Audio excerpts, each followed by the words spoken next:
Das hat das Auto aber für Mary-Lou nur umso spannender gemacht. Wenn das ein Auto ist, dann sollte ich das fahren können. Sie hat das natürlich gerade ausprobieren.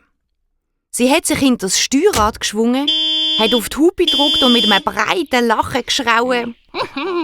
Achtung, jetzt komme ich. Die Hupe hat ganz laut durch den Wald gehalten. Das klingt ja wunderbar. Mary-Lou hat immer wieder auf die Hupe gedrückt. Der blaue Kater hat den Katzenbuckel gemacht und mit seinem Miauen versucht, den Lärm von der Hupe zu übertönen. Die Vögel auf den Bäumen und Häsli, die unter dem Auto gespielt haben, sind so schnell, wie sie können, geflüchtet. Dafür hat jetzt etwas anderes am Himmel geschwirrt und gesurrt.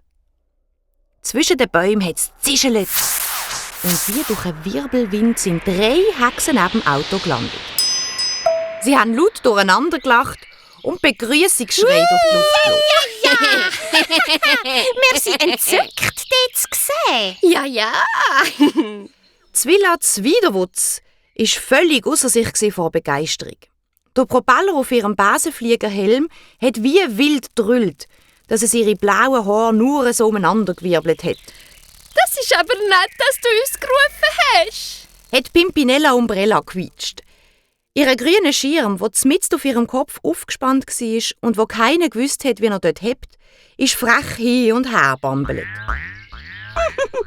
Wir werden es ganz toll haben mit dir und dem roten Ding da. Das hat Crispina gekreischt. Ihre roten Zottelhaare haben ausgesehen, als würden viele, dünne, zappelige Schlangen um ihren Kopf herumzüngeln. Auf ihrer langen, spitzigen Nase ist ihre modische, dreieckige Fliegerbrille gesessen und ihr schwarzer Rock ist um den Besen herumgeflattert, als sei er eine grosse Fledermaus.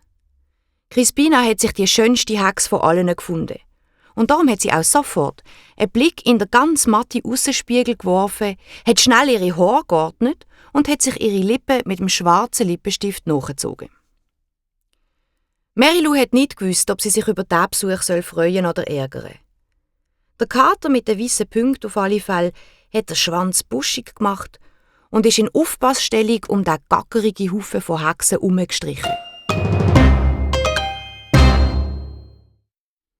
Zwilla Zwiderwutz ist kurz entschlossen hinter der Steuer gesessen.